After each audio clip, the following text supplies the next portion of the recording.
राधा स्वामी दयाल की दया, राधा स्वामी सहाय, राधा। प्यारी साध संगत जियो, भाइयों बहनों, बच्चों, जितने भी आप सत्संग लाभ के लिए उपस्थित हुए हो, जानता हूँ कि गर्मी के कारण और संगत ज़्यादा आने के कारण परेशानी आपको है बैठने की, लेकिन फिर भी जहाँ भी जगह मिले आपको, आवाज़ दूर तक पहुँच जाएगी। दर्शन आपके पहले भी हो गए थे, फिर भी कर लोगे।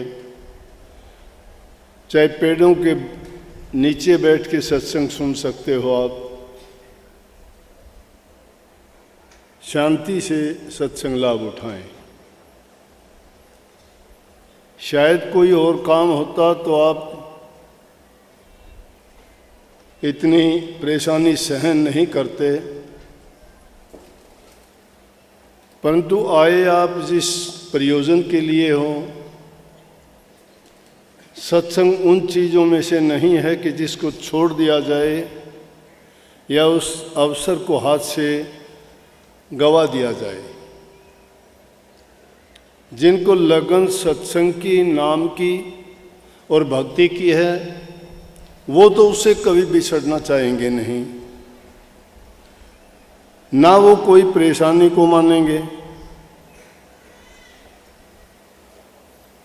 विशेष रूप से तो कुर्बान जाएं इन बहनों के कि इतनी गर्मी में भी चूल्हे के आग के सामने बैठ के चपातियाँ बनाती हैं, आग में सेकती हैं, पसीना पसीना होती हैं, और तो और यहाँ बैठने के लिए जगह नहीं मिली तो धूप में ही बैठ के बड़ी खुश हैं। क्या घरों में भी आप इतनी परेशानी सहन कर लेते हो? सत्संग बातों से नहीं होता, सत्संग सीखने से नहीं आता, सत्संग कोई कथा वार्ता नहीं होती। सत्संग इंसान का कर्म होता है, कर्म भी पवित्र होता है, कर्म सच्चा होता है, वो अपने चरित्र में उतारना होता है और वो चरितार्थ करके दिखाना होता है।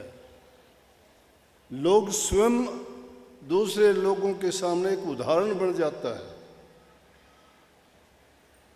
दूसरों के गीत सुनते हैं कि उस सेवक ने गुरु की ये सेवा की, उस गुरु ने सेवकों के लिए इतना तप किया, इतनी साधना की, इतने कष्ट से।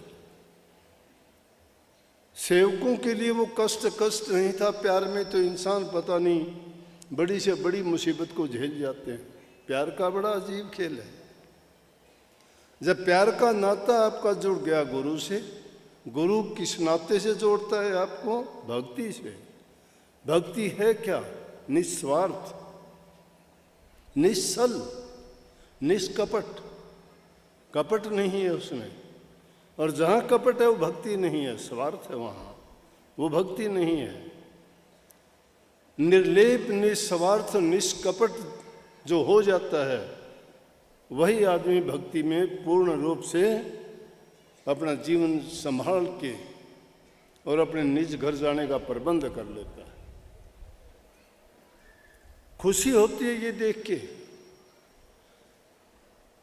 सिर्फ इतनी सी बात नहीं होती कि गुरु ने आपको कोई मंत्र दे दिया, कोई 4 नाम का, कोई 5 नाम का, कोई 10 नाम का, आपको कह दिया कि इसको जप लिया करो, उससे कल्याण थोड़ा हो जाता है। वो तो आपके हाथ में एक औजार दे दिया, आपको एक बंधन में बांध दिया कि उस बंधन में बंध के आप भटको नहीं गए। अरे छोटे बच्चे को एक गाड़ी दे देते हैं काठ की बना के, जो वो पैदल नहीं चलता, तो एक छोटी गाड़ी बना के दे देते हैं, उसको गाड़ी पकड़ा के हम छोड़ देते हैं तो गाड़ी के सहारे जब वो चलता है तो चलना सीख जाता है, और जब चलना सीख जाता है गाड़ी को एक तरफ फेंक देता है, नहीं रखता गाड़ी को, वो दौड़ता फिरता है। नाम भक्ति भी यही चीज है। उस नाम का कभी भूले से चिंतन करने का सोचते हो क्या? आप भक्त लोग हो, आप अभ्यासी हो, आप नाम के रसिया हो, आप अपने जीव का कल्याण चाहते हो, और उस जीव के कल्याण के लिए जो आवश्यक चीज़ें हैं वो जब आप सभी पूरी कर लोगे तो आपका कल्याण आपको पता ही लग जाएगा कि मैंने अपनी जिंदगी में क्या पा लिया, क्या कर लिया। अरे एक आदमी बुरे करके, खोटे मंदे कर्म करके जब ये कह देता है कि मैंने अपना सर्वस्व नाश कर लिया, सुने हो, देखे होंगे ना ऐसे लोग कि मैंने अपने हाथों से ही अपना नाश कर लिया। पता कब चलता है? जब नाश कर लिया। तो जब अपने हाथों से नाश भी कर लेते हो तो अपने इन हाथों से, अपने कर्मों से और अपनी सोच, अपने विचार से अपने कर्म को बढ़ा के अच्छा भी तो कर सकते हो। संतों का यही उपदेश है। जरूरी चीजें हैं। आज समाज में देखते हैं नशे, शराब का, सुल्फा, गांजा, अफीम, चरस, भांग, पता नहीं कैसे कैसे और भी नई नई बातें सुनते हैं। कईयों के तो मुझे नाम भी नहीं आते। कई लोग उसके आदी हो जाते हैं, उसके माँ बाप लेके आते हैं। मैं कहता हूँ अरे दिखा तो दो वो कैसी चीज़ होती है। शराब तो हमने देखी, पी के भी देखी थी, लेकिन वो नई चीज़ नहीं देखी। कम से कम दिखाओ तो वो है क्या जो आपको इस तरह से सब चीज़ों से अच्छी लगती है। मिठाई खाओगे पता लगता है कि स्वादिष्ट होती है। घी दूध खाओगे परिणाम अच्छा होगा कि अच्छा स्वास्थ्य होता है। हष्ट पुष्ट बनते हो, रंग रूप अच्छा बनता है, शरीर में ताकत आती है। लेकिन वो चीज़ जो हमें बर्बाद करती है, उस चीज़ को अपना के हम कितना नुकसान करते हैं वो सोचते नहीं। और जब आदी हो जाते हैं तो उसके गुलाम हो जाते हैं, उससे बचा नहीं जाता। बुरी चीज के जैसे गुलाम हो गए ना संत लोग, उसी प्रकार उस नाम के भी आदि उसी तरह हो जाते हैं जिस प्रकार से एक नशा करने वाला व्यक्ति नशे का आदी हो जाता है। जैसे वो नशे के बिना नहीं रह सकता, इसलिए नाम भी नशा है, भक्ति भी एक नशा है। और तुमने उसकी आदत डाल ली, अगर कभी भी थोड़े भी भटके तो तुम्हें अपने आप पर बड़ा आप ये महसूस करोगे कि मैंने पाप किया है, मैंने अन्याय किया है, मैंने गुरु के वचन को तोड़ा है, मुझे जो काम करना चाहिए था वो मैंने नहीं किया। अपने आप को जो इंसान लानत देता है वो कभी भटकता नहीं।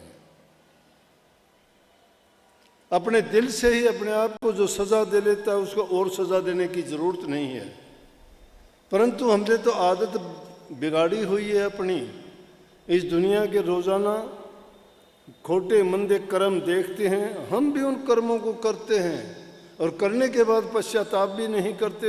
उसको छिपाने के लिए लाखों झूठ बोलना शुरू कर देते हैं और उन झूठ के पीछे झूठ से झूठ जुड़ जाती है, पाप से पाप बढ़ जाता है और उसका ऐसा ढेर लग जाता है, उसको मिटाना और हटाना बड़ा कठिन होता है। हमारे समाज को ये नशा रूपी डिमक बर्बाद करती जा रही है। लापरवाही हमारी है। हम अपने बच्चों के प्रति आश्वस्त हैं, उनसे निर्बाध प्यार करते हैं, उनकी कमी को हम देखते नहीं, खोजते नहीं, उसकी कमी पर पर्दा भी डालते हैं। कोई बताता और कहता है तो हम उसका सुनना नहीं चाहते, क्योंकि हम अपनी संतान के बारे में, अपने बच्चों के बारे में अगर कोई सच्ची भी कहता सुनना नहीं चाहते। लेकिन अगर कोई दूसरा इंसान तुम्हारी या तुम्हारी संतान की या किसी की भी गलती बताता है, अगर वो द्वेष से कहता है तो गलत बात है। अच्छे काम का अगर आलोचना करता है तो बुरी बात है, लेकिन जो किसी की बुराई प्रकट करता है तो वो उसके लिए बड़ा नेक इंसान है। उसका बुरा नहीं, उसका एहसान मानना चाहिए कि जिस चीज़ का हमें नहीं पता दूसरे इंसान ने हमारे बारे में, हमारे बच्चों के बारे में, हमारे घर के बारे में जो लोग उसको कमी की दृष्टि से देखते हैं वो उन्होंने प्रकट कर दी, तो हमें एहसान मानना चाहिए कि हम उस कमी को दूर करें। उसके साथ द्वेष रखने के बजाय उस कमी को दूर करना चाहिए। जब तक ये कमियां दूर नहीं होती ना, किसी गुरु से नाम ले लेना, कितना बड़ा नाम ले लेना, कितना बड़ा गुरु होना, कितना बड़ा तुम्हारा धर्म होना, तुम्हें कोई फायदा नहीं मिलेगा। फायदा जब मिलेगा जब इन कमियों को दूर करोगे आप। जब ये कमियां दूर हो जाएंगी तो मैं कहता हूँ भक्ति तुम्हारे लिए इतनी सहल हो जाएगी कि फिर तो तुम्हें राम के पीछे नहीं जाना पड़ेगा, राम तुम्हारे पीछे भागेगा। कबीर साहब ने स्पष्ट शब्दों में कही, माला फेर न हर भजूं, मुख से कहूँ न राम, मेरा साईं मुझको भजत तब पाऊँ विश्राम। फिर तो ना माला फेरने की जरूरत है, ना उसको याद करने की जरूरत है, और ना इस जबान से उसका नाम लेना भी ना जरूरत नहीं। क्या करेगा कि वो अपने आप ही आना शुरू हो जाएगा। क्यों आ जाएगा? कि जहाँ पवित्रता है, जहाँ शुद्ध हृदय है, जिसकी भावनाएं पवित्र हैं, प्रभु का वास उसी जगह पे होता है। निर्मल जन सोई मोई भावा, निर्मल जन जो पवित्र आदमी है और उसका पवित्र हृदय है, मुझे वही अच्छे लगते हैं। छल छिद्र वो कपट न सुहावा, मुझे छल छिद्र कपट ये चीज़ें मुझे अच्छी नहीं लगती। इसलिए इन चीज़ों को अगर दूर कर दिए, प्रभु के प्यारे हो गए हम। नाम कहाँ दूर रह गया? नाम की तो जब जरूरत पड़ती है, जब तक वो हमारे अंदर विरोधी भावनाएं ठाठे मार रही हैं, हृदय उनसे भरा पड़ा है, कचरा वो निकलता नहीं हृदय से। रात दिन उधेड़ बुन वही लगी रहती है। जो हमारा नेकी करता है, भली करता है, उसके बारे में कभी हम ख्याल भी नहीं करते। दुष्ट आदमी का चिंतन हमेशा रखते हो। मन की भावनाएं पवित्र कैसे होंगी? इसलिए अच्छे विचार, अच्छे ख्याल, अच्छी आदतें डालो। बुराइयां, निंदा, ईर्ष्या, चुगली, कपट, इन बातों से बचो, क्योंकि उन बातों से हमें कोई हित हमारा नहीं होने का, हमें कोई उनसे फायदा नहीं मिलने का। उन पर हम क्यों समय बर्बाद करें? हमें फायदा मिलेगा अच्छे वचन के सुनने से, प्रभु का गुणगान करने से, उनको याद करने से। जिसको याद करोगे वैसे ही तुम्हारी भावना हो जाएंगी। रामायण में आता है, जाकी रही भावना जैसी, तिन देखी प्रभु मूर्त तैसी। जिसकी जैसी भावना होती है उसकी वैसी ही वो मूर्त देखता है दूसरे के अंदर। पवित्र आदमी किसी को बुरा नहीं सोचेगा, सबको सोचेगा सब भगत लोग हैं। और दुष्ट आदमी किसी को अच्छा नहीं सोचेगा, वो कहेगा सब ऐसे ही हैं, सब झूठे हैं, सब कपटी हैं।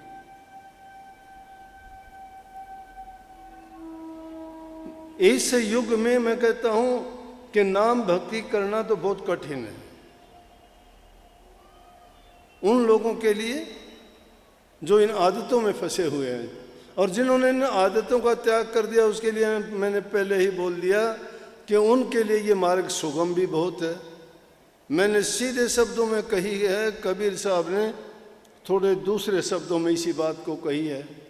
वो कहते, पिया का मार्ग कठिन है खांडे की धारा, डगमगे तो गिर पड़े नहीं उतरे पारा। पिया का मार्ग इतना कठिन है जैसे तलवार की धार। तलवार की धार पर चल सकता है क्या कोई? नहीं। अगर उस पर चलते हो तो बड़ा आदमी को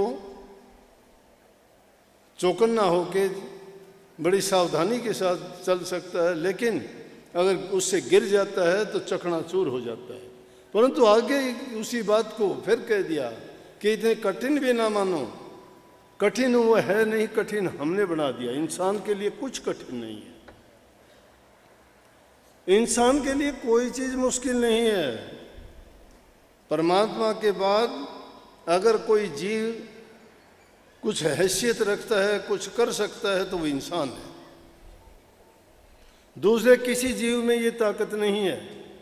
परमात्मा के सिवाय दूसरा दर्जा इंसान का है।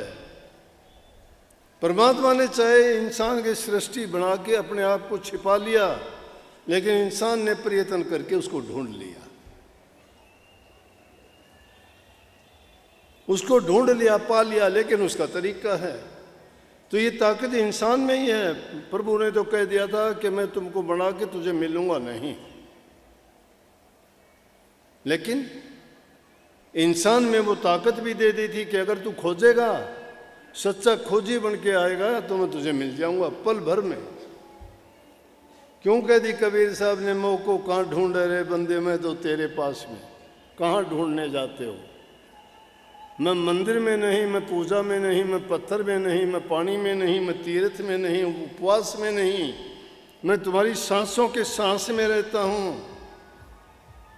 एक पल के लिए तुमसे नहीं बिछड़ता, तुमसे दूर नहीं रहता, लेकिन तुम उसको खोजते ही कहाँ हो? बात को समझते नहीं, कहा कुछ जाता है, मानते कुछ हो। अभी 4-5 दिन पहले ही अपने ब्यास से आगरा से 2 माताएं सत्संगी, पुरानी, पहले भी 1-2 बार आई थी, आके कहने लगी हम रुकेंगे 5-7 दिन।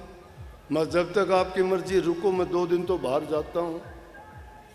अगर कोई बात हो मिल लेना। सत्संग सुना, शब्द वाणी होती थी, आरती बेनती होती थी, सुन के बड़ी मस्त हुई। कहने लगी जी बहुत मज़ा आया। फिर कहने लगी कि जी एक बात पूछनी थी आपसे। माँ पूछो, पता होगा तो ज़रूर बताऊंगा। कहने लगी जी ये कहते हैं कि ध्यान करो इन आँखों के पीछे, आँखों के पीछे। बोला वो आँखों के पीछे कौन सी जगह है? मैं बोला जिन आँखों से देखती हो आप। बोले हाँ। कहाँ देखती हो? बोली सामने। और आँखें बंद करके देखोगे तो कहाँ जाएगी? पीछे। जब साधारण सी बात है, हम कहते हैं कि ये आंखें तो बंद कर लोगे, ध्यान लगाओगे तो कहाँ जाओगे? सूरत कहाँ बैठी मिलेगी? इन दोनों आंखों के पीछे। आगे नहीं है वो, आगे तो दुनिया है, आगे तो ये रचना है। जिसको इन आंखों से देखते हैं उसको खोजने के लिए जो तुम्हारी गुप्त गली है उसमें जाने के लिए तो आंखों पीछे देखोगे, पीछे देखोगे तो पीछे तो मुड़ के देखोगे तो ही पीछे देखा जाएगा ना। इन आंखों को नहीं घुमाना, आंखें बंद कर दो, पीछे से देखना शुरू कर देंगी। वो पुतली पीछे है, आगे नहीं है। हम किसी बात को भेद नहीं, अनर्थ कर देते हैं। ऐसे ऐसे गुरु बैठे जिनको कोई पता नहीं, आता नहीं, महापुरुषों की वाणी को उठा के अर्थ का भी अनर्थ करते हैं। अपनी मन मर्जी का पता नहीं क्या का क्या बकते रहते हैं। अरे भले पुरुषों, जिसकी खोज करके जिन्होंने उन रूहानी दर्जों का वर्णन किया, हमारी औकात इतनी है क्या कभी भूले से 1 मिनट के लिए हम नाम का सुमरण तक नहीं किया और गुरु बन के प्रचार करने लगे, महापुरुषों की वाणियों का व्याख्यान करने लगे। ताज्जुब होता है। ना कभी गुरु के पास गए, ना सेवा की। चादर के फटकारे देते हैं, नकल करते। चादर के फटकारे से गुरु बन गया, मंडासा मारने से गुरु बन गया, दाढ़ी रखने से गुरु बन गया। अरे गुरु नाम तो ज्ञान का है, ज्ञान कहाँ है? गुरु नाम तो करनी का है, करनी की क्या किसी ने? जिन्होंने कभी नाम भक्ति नहीं की, करनी नहीं की, सेवा नहीं की, प्रेम नहीं किया, जिसके हृदय में दया नहीं है, कपट के भरे हुए हैं, वहाँ कहाँ नाम भक्ति होगी? वो खुद का कल्याण नहीं कर सकते, दूसरों को कहाँ लेके जाएंगे? इसीलिए ये जीव भटका दिए, सच्चाई से दूर चले जाते गए। बंधन में बांध दिया गया उनको कि हमारे सिवाय कहीं गुरु नहीं है। गुरु तो राजा और बादशाह बन के बैठ गए, शिष्यों को देखने तक का, बात करने तक का मौका नहीं मिलता। शिष्य बेचारा क्या करेगा? अब गुरु की जरूरत, गुरु तो रहबर होता है, रास्ता दिखाने वाला होता है, उंगली पकड़ के शिष्य को रूहानी दर्जों की सैर कराता है। लेकिन जो गुरु कभी पास पटकने ही नहीं देता, दूरी इतनी बनी बैठी है, कैसे ले जाएगा? लेकिन गुरु तुम्हें जो टिकट देता है, नाम की टिकट लेके तुम रेल की सवारी करते हो, कोई पूछने वाला नहीं है। खेल तमाशा देखते हो, टिकट ले लेते हो, कोई टोकने वाला, बोलने वाला नहीं है।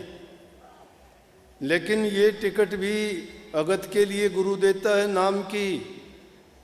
और जिन्होंने वो टिकट लेके टिकट को खो दिया है, भूल गए हैं, छोड़ दिया है, नहीं जा सकेंगे। नाम की टिकट मिली है तो उस नाम की कमाई करो, अभ्यास करो, सेवा करनी सीखो। सेवा भी करते करते प्रेम से करो, ये नहीं, कर्म अच्छा करो। सेवा करते करते तुम्हारे से गलती हो जाती है तो उसका भी उल्टा कर्म और उल्टा प्रभाव पड़ जाता है कई बार। वो भी बड़ा सोच के करना चाहिए, और हमें पता तक नहीं लगता हमने क्या बुरा कर दिया। 10वें गुरु गोविंद सिंह के टाइम की बात है।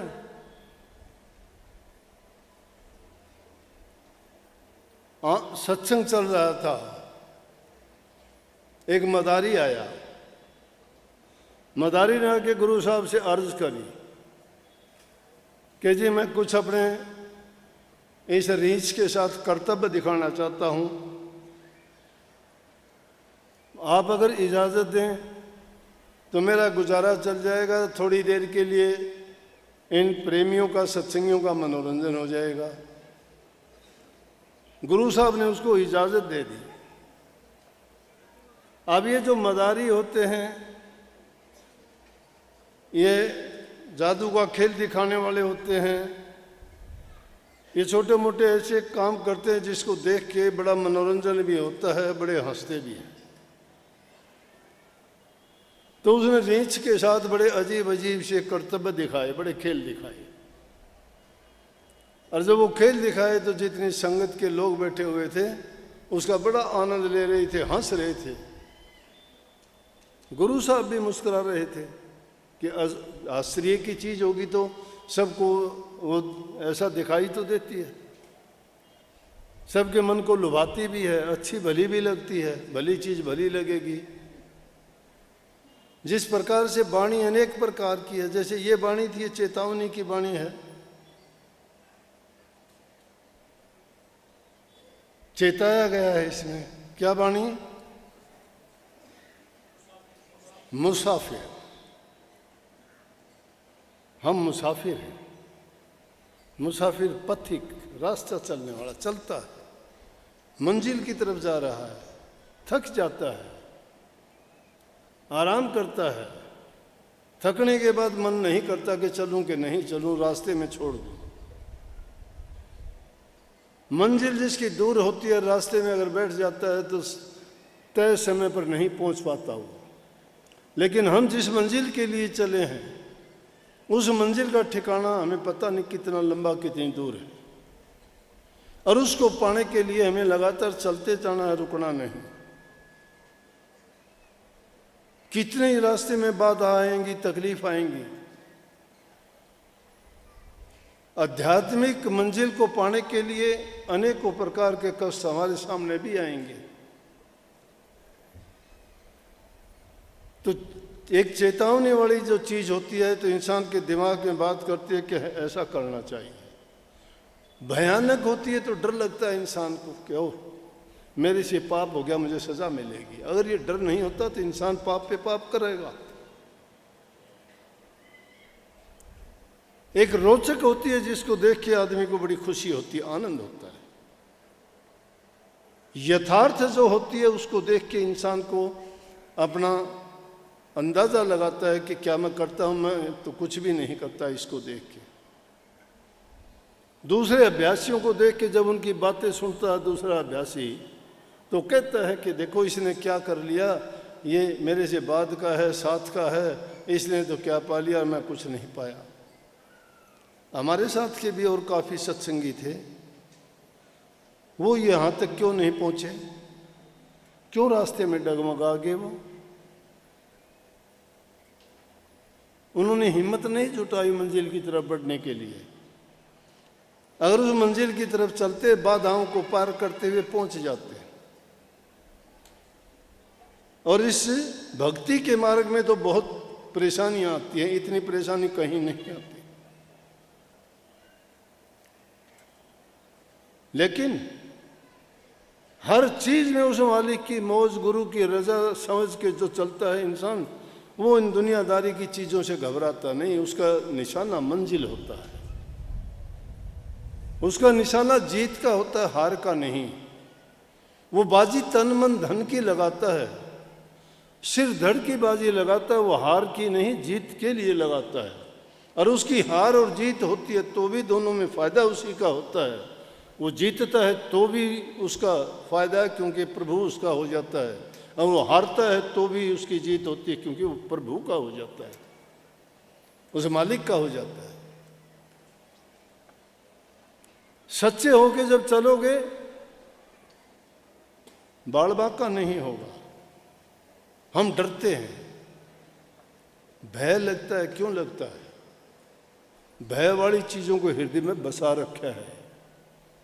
कपट, पाप, झूठ किए हैं हमने। वो जब ऐसा करते हैं, जब ऐसा हम करेंगे, भय लगेगा, डर लगेगा।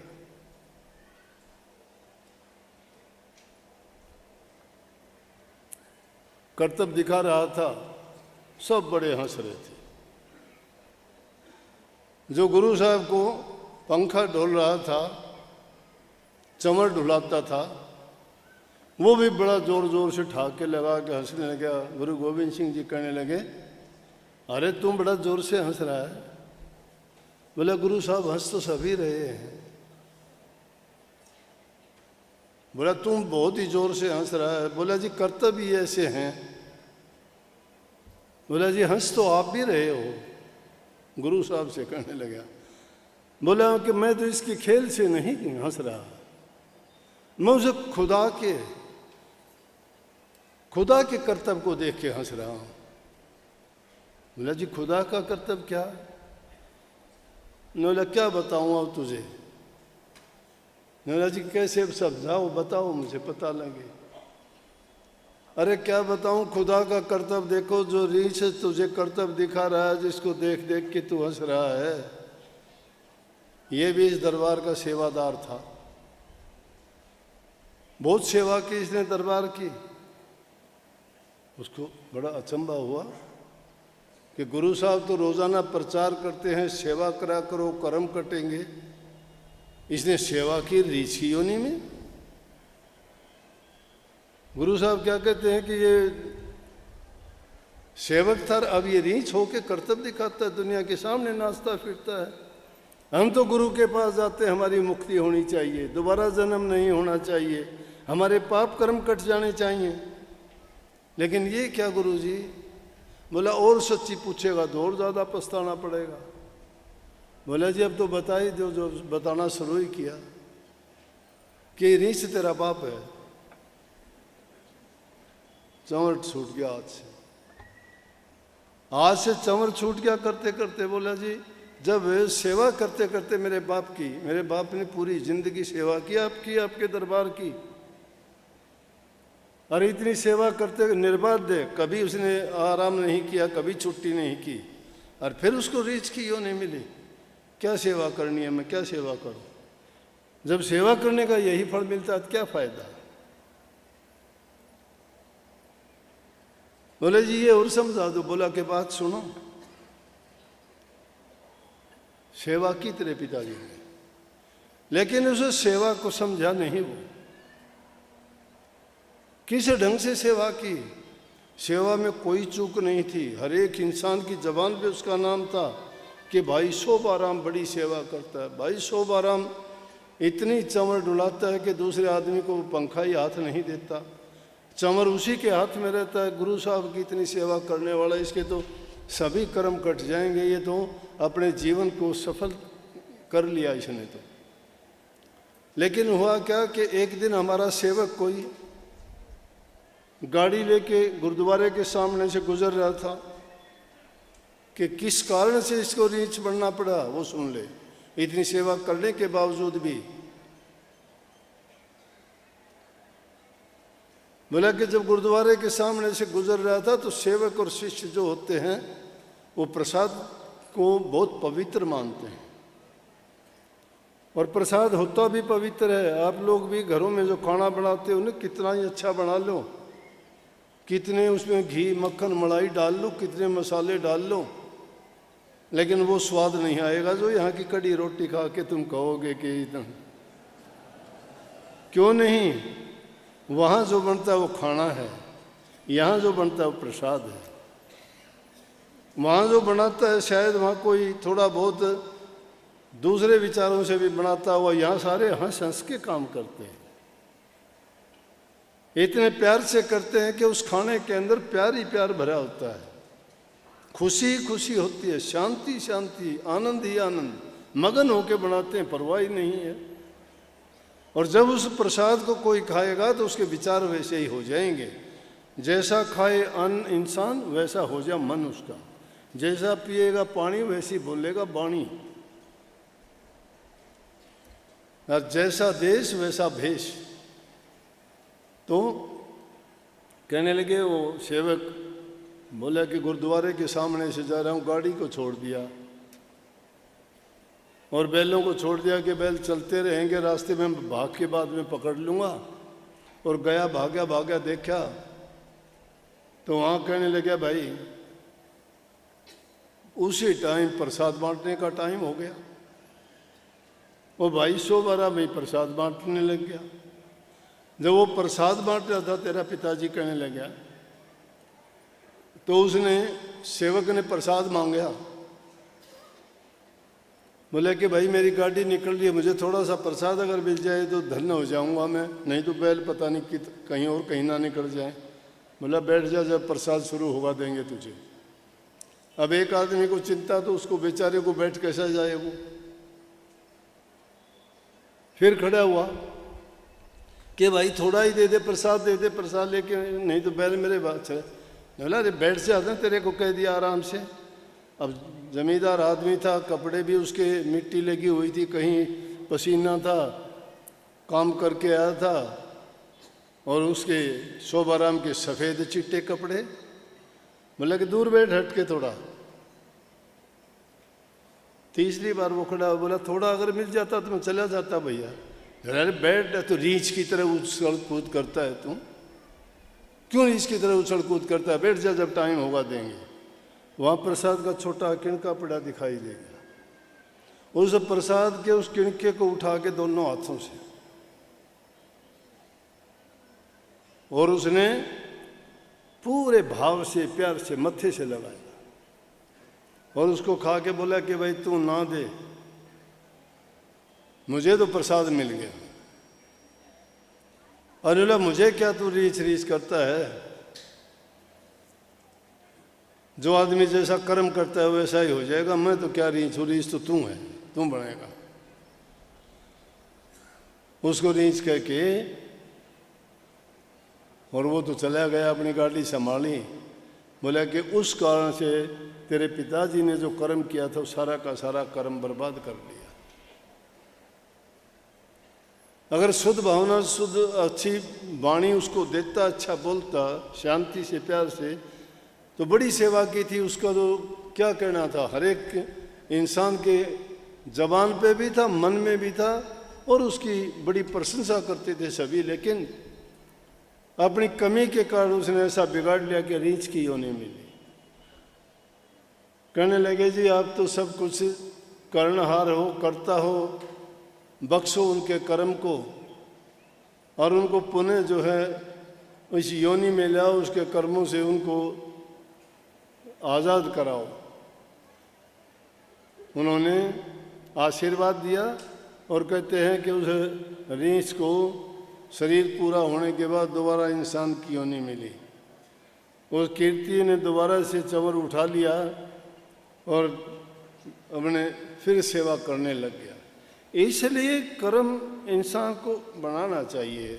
कठिन से कठिन चीज़ हम छोड़ भी सकते हैं, त्याग सकते हैं, मेहनत कर सकते हैं। सब कुछ करने के बाद में एक छोटी सी बात पे सारा बिगाड़ देते हैं। पूरी जिंदगी करते हैं अच्छा, लेकिन एक छोटी सी गलती के कारण किया किवाया सब नष्ट हो जाता है। तो बड़ा सतर्क रह के जो भी कोई काम करते हो, ये हमेशा बड़ी सावधानी के साथ हमें सोचना चाहिए कि कभी मेरे से भूलने से भी ऐसी बात ना हो जाए कि मेरा सब करा कराया एक पल में ही नष्ट हो जाए। इसीलिए संतों ने कही कि माया तजनी सहज है, सहज है, माया को तज देता है। कोई मुश्किल बात नहीं है, बहुत लोगों ने छोड़ दी, लेकिन माया तज के भी क्या किया, मान नहीं तजा गया। माया तजी तो क्या तजी, जो मान तजा नहीं जा, मान सभी को खा गया और पीर पैगंबर ओ लिया। माया को चढ़ के छोड़ के साधु बन गए, संत बन गए, फकीर बन गए, लेकिन मान नहीं छोड़ा गया। मान का मतलब अहंकार नहीं गया, ईगो खत्म नहीं हुई उन लोगों की। फिर उनमें मान आ गया। किस बात का आ गया, अरे जिस मान को त्यागने के लिए हमने घर त्यागा, बच्चे त्यागे, संसार को त्याग दिया, जीभ में और इंद्रियों के रसों को त्याग दिया, लेकिन उल्टा काम कर लिया कि मान नहीं छोड़ा गया, हमारे से अहंकार नहीं त्यागा गया।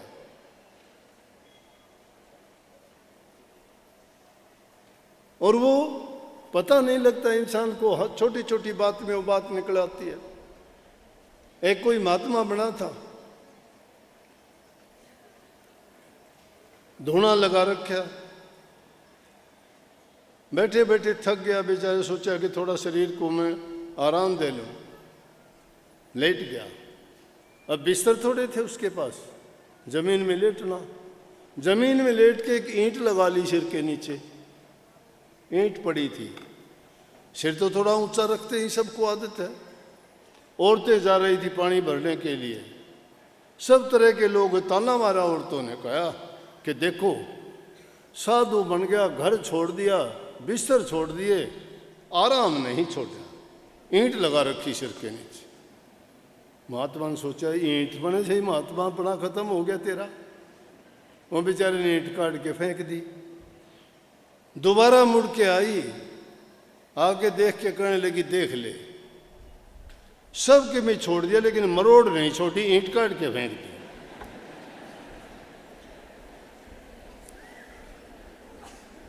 कहने का मतलब इंसान मान नहीं छोड़ सकता। मान तजना बहुत मुश्किल है। माया मुश्किल नहीं है, माया छोड़ दिया। बड़े बड़े राजे महाराजे राजमहल त्याग दिए, खान पान त्याग दिए, रानी बच्चे त्याग दिए, लेकिन फिर अच्छी करने के बाद में उनमें मान आ गया, अभिमान आ गया, और अभिमान के कारण वो कहीं नहीं गए, उस गति से भी गिर के दुर्गति में पहुंच गए। इस मन के कारण उनकी सबकी गिरावट हो गई। मन के पुजारी बन जाते हैं हम। बड़ी से बड़ी चीज को तो त्याग देते हैं, एक छोटी सी चीज के उस लालच के लिए हम जो है अपना सब किया कराया बर्बाद कर लेते हैं।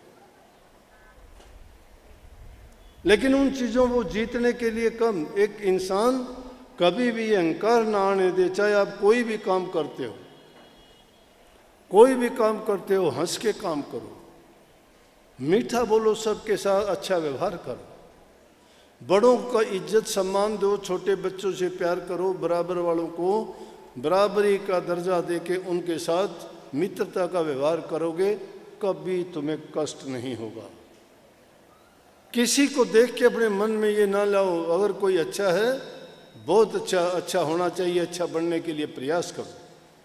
कोई निकम्मा है तो उसकी बातों की तरफ ख्याल ना करके, निकम्मा कोई नहीं बनना चाहता, बुराई को मत अपनाओ कभी भी। उसके लिए ना समय दो, ना अपना विचार दो, और ना कभी उसके बारे में सोचो। अगर सोचना है तो अपनी बुराई ढूंढो कि मेरे अंदर कमी क्या है, मैं कैसे दूर करूं। और उनको दूर करने के लिए गुरु ने आपको वो टिकट दी है, वो आपको एक ऐसा मंत्र दिया है एक ऐसी जड़ी और बूटी दी है, अगर बीमार तो हो तो रूहानियत की बीमारी आपको लगी है तो उस जड़ी से दूर होगी। मन में अगर मैल लगा हुआ है तो उस नाम रूपी साबुन से दूर होगा। और अगर बाहरी शरीर में तुम्हारे हैं तो उन बुराइयों को त्यागने से इंद्रिय भोग और स्वाद को त्यागना पड़ेगा। इसीलिए राधा स्वामी मत ने बड़ी सीधी और स्पष्ट शिक्षा दी। उन्होंने कही कि नाम का सुमन करो। नाम का सुमन करने से क्या होगा, तुम्हारे बाहरी जितने भी पाप हैं, मोटे बंधन जगत के हैं, वो सारे के सारे दूर हो जाएंगे। मान सम्मान अभिमान ये उनसे दूर होंगे। इच्छाएं आशाएं तृष्णाएं वासनाएं काम क्रोध लोभ मोह अहंकार एक दिन में नहीं, कभी एक दिन में सोचते हो कि सबको उतार के फेंक देंगे।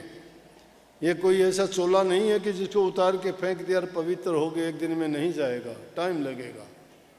अपनी निरख परख करते रहो कि जिस रास्ते पे मैं चला हूँ मैं कितना उस पर काम करता हूँ। उसके लिए नाम का सुमन, जब तुम्हारा नाम का सुमन पक्का हो जाएगा, उससे मैंने कहा था जो कोई आदमी एक नशा करता है उस नशा करने वाले की तरह से आप उस नाम की याद आएगी तो समझो कि आपने नाम का सुमन पक्का कर लिया है। उसके बाद बताया ध्यान। ध्यान के करने से मन की शुद्धता और पवित्रता होगी। ये जो भागता है ना, इधर उधर भागता है, इसकी आदत है भागने की, रुकता नहीं है, टिकता नहीं है, बल्कि हम नींद में सो जाते हैं, शरीर सो जाता है, इंद्रियां भी सो जाती हैं, लेकिन ये मन नालायक फिर भी भागता है, लिए फिरता है तुम्हें दूर दूर तक। और वही जब ध्यान में भी जाते हो तो वही मन तुम्हें पकड़ के फिर निकाल के ले जाता है। शरीर तुम्हारा बैठा रहता है, ध्यान के लिए बैठते हो, लेकिन मन तुम्हें लेके चला गया कहीं दूर। कहाँ कहाँ की सैर करते हो, ध्यान के लिए बैठे थे, शरीर वहीं बैठा है, तुम घूमते हो कहीं शहरों में, कहीं कोई काम करते हो, क्या क्या पता नहीं वो बात उठा के लेके आता है, ध्यान नहीं है वो। ध्यान निर्बाध्य रूप से जो ध्यान होता है उसमें किसी चीज की कल्पना नहीं होती, कल्पनाओं से ही ध्यान होता है, लेकिन कल्पना और दूसरी नहीं, एक गुरु के रूप की, उसी की कल्पना करो, उसी को चित्र बनाते रहो हृदय में। क्यों बनाने के लिए कहा कि जिसका ध्यान करोगे, जिसका ख्याल करोगे, उसके गुण, उनके ख्याल, उनकी जो पवित्रता और शुद्धता है वो तुम्हारे हृदय में उतर जाएगी। जो जैसा है उसको, जैसे चीज को याद करोगे, उसके गुण और दोष आपके अंदर उसी तरह से आ जाएंगे। गुरु पवित्र है, गुरु पूज्य है, गुरु हमारे लिए आदर्श है, इसलिए गुरु का ध्यान कर। कितने लंबी बड़े शब्द लिखे जिन्होंने राधा स्वामी मत प्रकट किया, उन्होंने स्पष्ट रूप से कह दिया, गुरु का ध्यान कर प्यारे, बिना इसके नहीं छूटना। ये तुम्हारा अगर दूसरा ख्याल है कि बिना गुरु के, या तुम्हारी अपने दम से या अपने कोई बल से, अपनी कोई समझ से या अपनी अकल से या अपनी चतुराई से तुम भक्ति कर लोगे, नहीं हो सकती। भक्ति नहीं हो सकती ऐसे, अपनी चतुराई से नहीं, गुरु को अपनाने से होगी। ये नींद भी बहुत परेशान करती है, सबसे बड़ा दुश्मन नींद है, ये दिन में भी आती है।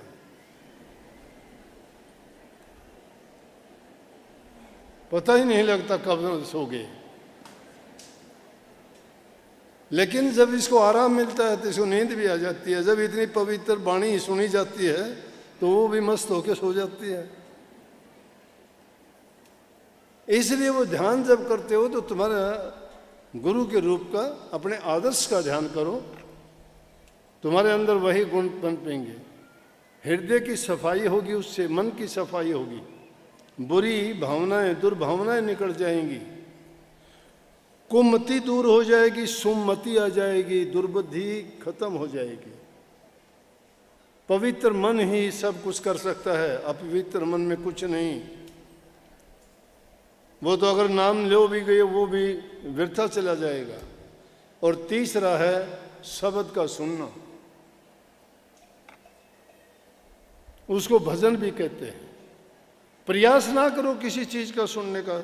बड़ी अच्छी बात ये याद आ कि मेरे को कभी कभी ऐसे वाक्यात होया करते हैं, और गुरु तो पता नहीं किस रूप में क्या शिष्य को कह बैठे, क्या उसको परखने के लिए, जांचने के लिए। और गुरु की लीला गुरु ही जानता है। गुरु की बात में हमें संदेह नहीं करना चाहिए, वह हर हाल में शिष्य का भला ही करता है।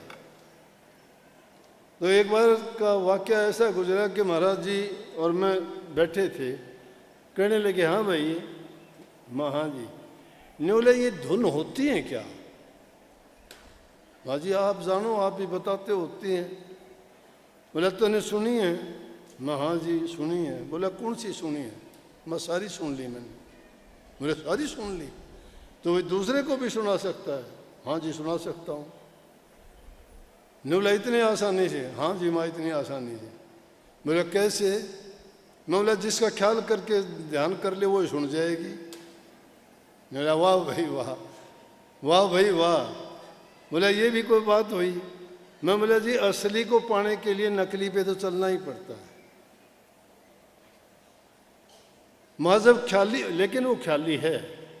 बोले शाबाश तूने सही बात कही है कि हम क्या करते हैं, ख्याल करते हैं, और ख्याल करके कहते हैं मैंने वो धुन सुन ली, मैंने वो प्रकाश देख लिया, मैंने वो नूर देख लिया, मैंने गुरु का वो नूरी रूप नजर आ गया, मुझे बड़ी शांति मिल गई। वो छोटी बात नहीं है। नकल से ही असल बनती है।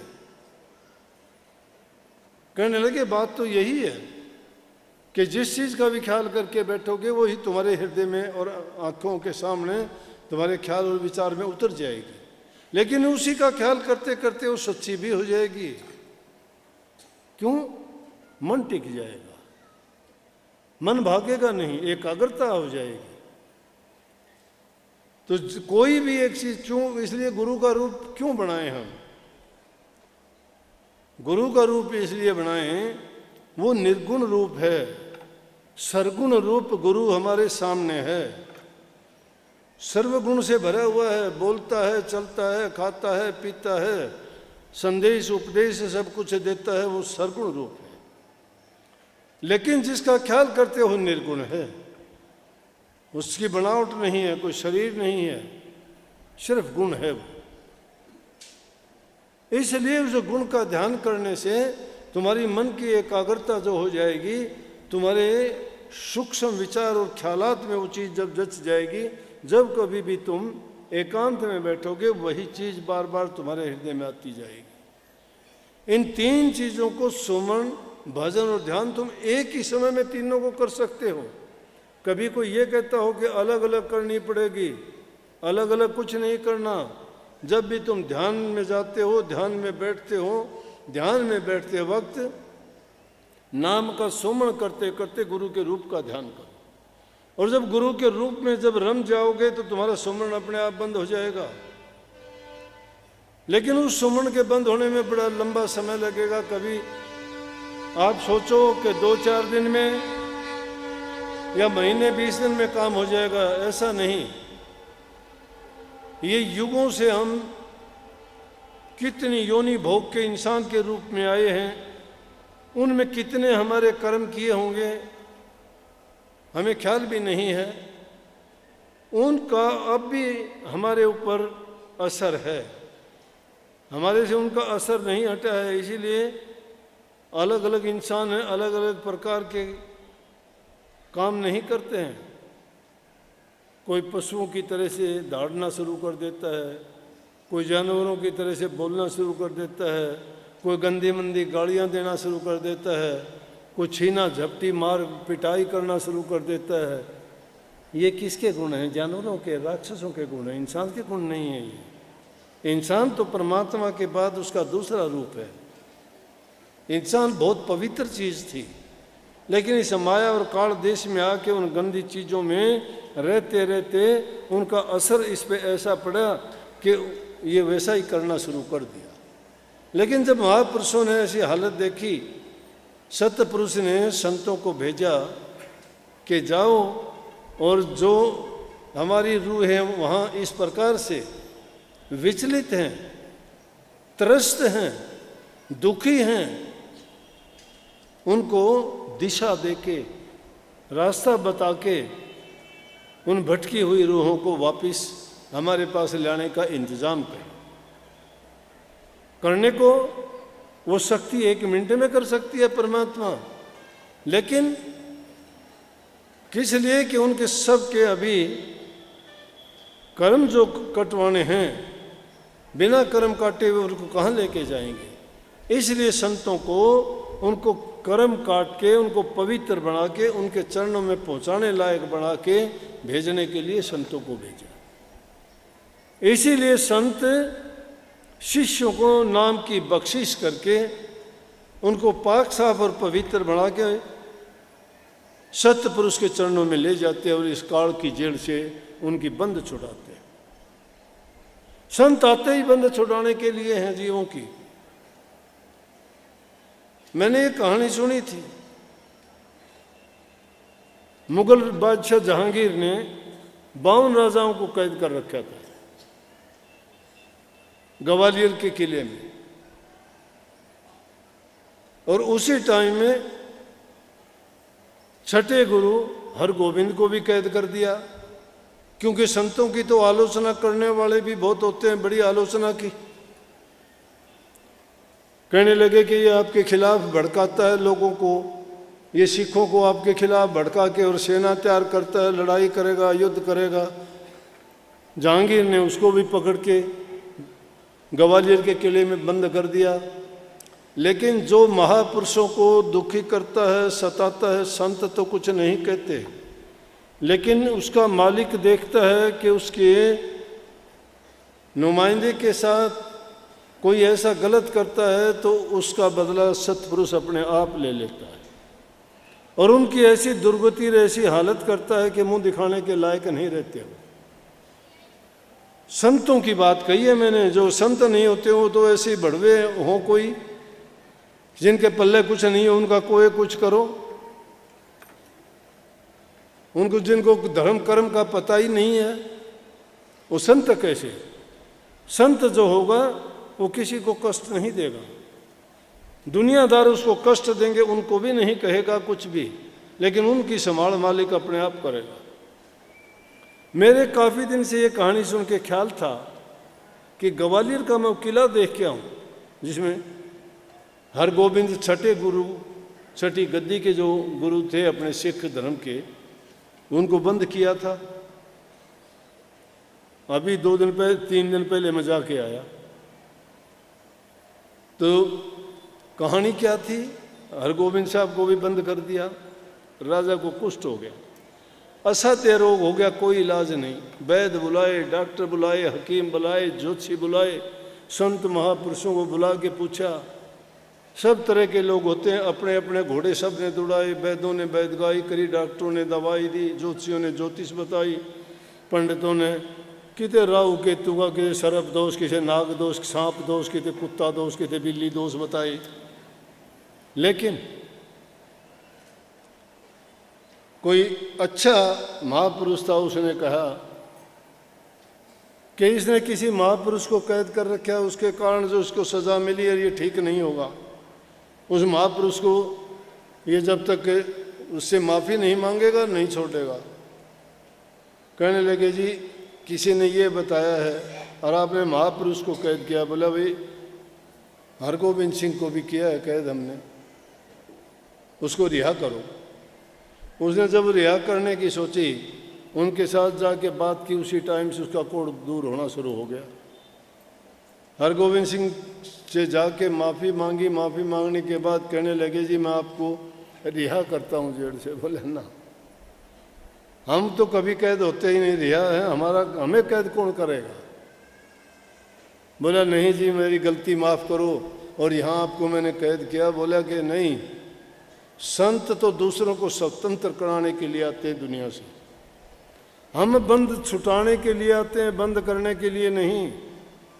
मेरे से पहले वारे तेरे थे उन 52 राजाओं से मुलाकात होगी। बोले आपने 52 राजाओं को और कैद कर रखा, उनका क्या दोष है? उनको भी रिहा करो, मैं रिहा जब होऊंगा वो 52 भी मेरे साथ रिहा होंगे।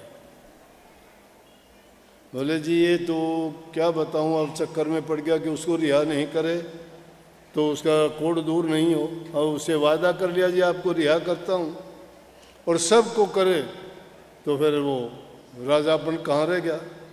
उसने एक युक्ति निकाली जहांगीर ने, कहने लगा जी आपका चोला पकड़ के जितने निकल जाएंगे ना, चोले की कली पकड़ के, उतने स्वतंत्र हो जाएंगे। उन्होंने हुक्म दे दिया, हरगोविंद सिंह जी ने हुक्म दिया कि जाओ एक चोला बनवा के लाओ जिसमें 52 कली हो। 52 कली का चोला बनवा दिया और सभी राजाओं से कह दिया कि एक एक कली पकड़ो, सबको एक एक कली पकड़ा के 52 को बाहर ले आया। कहने का मतलब संतों का, संत संसार के जीवों के बंध काटने के लिए आते हैं। मैंने भी एक शब्द लिखा, सतगुरु बंधन काटन आए री कोई कटवाना चाहे। संत बंधन काटने के लिए आते हैं, लेकिन किसके कटते हैं? जो कटवाना चाहता है। कटवाना चाहने वाले की बात क्या है? जो गुरु की बात को मानता है, गुरु की आज्ञा का पालन करता है, गुरु भक्ति करता है, गुरु के कहे अनुसार चलता है। गुरु का काम तो कोई करता नहीं, गुरु तुम्हारे हित की करता है, तुम्हारे लिए कहता है भाई ये कर लो, तुम्हारा अच्छा होगा, तुम्हारा फायदा होगा, तुम्हें शांति मिलेगी, तुम्हारे जन्म मरण के बंध कटेंगे, संसार की जेल से छूटोगे, शरीर के रोग दूर होंगे, मन के विकार दूर होंगे, घरों में सुख शांति होगी, जीवन सुखी जियोगे। यहाँ से जब जाओगे सुखाले जाओगे, आगे जाके भी तुम्हारी सदगति होएगी। संतों का काम है संसार के जीवों को शांति देना। और शांति कैसे मिलेगी? शांति तो जब मिलेगी, गुरु का क्या स्वार्थ है भाई? कोई मेरे से ऐसा वैसा वचन निकल जाए, मैं द्वेष पूर्ण ढंग से किसी को कुछ नहीं कहता, बुरा मत मानना मेरा, माफ़ कर देना। अगर कोई ऐसी बात कहीं से निकल भी जाए ना, तो ये ख्याल ना करना मैंने किसी पर कटाक्ष रूप में नहीं कहता मैं कभी भी। और कटाक्ष है तो हमारे सबके ऊपर है, उसमें मैं भी हूँ और आप भी हो। किसी को मैं एक को टारगेट करके नहीं कहता, लेकिन किसी पर लागू होते हो तो उनको कम कर लें, दूर कर लेना भाई, मैं भी हूँ। क्यों सत्संग की जो वाणी बोलता हूँ मैं नहीं बोलता, ये गुरु महाराज की वाणी अपने आप उतर के आती है मुझ से, जो बुलवाते हैं वो बोली जाती है। मैं तो बिल्कुल आपसे भी वैसे आपको सेवकाई के भी काबिल नहीं, मुझे बोलना ही नहीं आता, कदम कदम पर गलतियाँ भूल करता रहता हूँ, लेकिन सदगुरु माफ़ करता रहता है। तो आपसे भी माफ़ी मांगने में मुझे कोई गुरेज और परहेज नहीं है। अगर मेरे से गलती हो जाए तो माफ़ कर दिया करो, लेकिन मेरी बात तुम्हारे हित की और अच्छी हो तो मान भी लिया करो। देखो मैं आपके भलाई के लिए कहता हूँ तो अब माना करो। आपकी भलाई की बात हो वो तो मानोगे, मेरी भलाई की बेशक छोड़ दिया करो। क्योंकि गुरु महाराज की शिक्षा को पहुँचाना, उसका प्रचार करना, आप जीवों को सुधारने के लिए, आपको सुखी बनाने के लिए मेरा कर्तव्य बनता है कि गुरु के बताए मार्ग पर चलूं, आपको चलाऊं और आपके जीवन को सुखी बनाऊं। जो चलेगा उसके लिए आशीर्वाद है, सबका जीवन धन्य होगा। एक एक चीज के लिए ना पूछा करो, मालिक आपको सबको खुशी देगा, सम्मति देगा, खुशहाली देगा, हर प्रकार से जीवन आपका खुशियों से भरा होगा। और जब संसार से जाओगे तो हंसते हुए जाओगे, क्योंकि मुक्ति का दरवाज़ा आपका खोल दिया गया है। सबको बहुत बहुत आशीर्वाद। राधा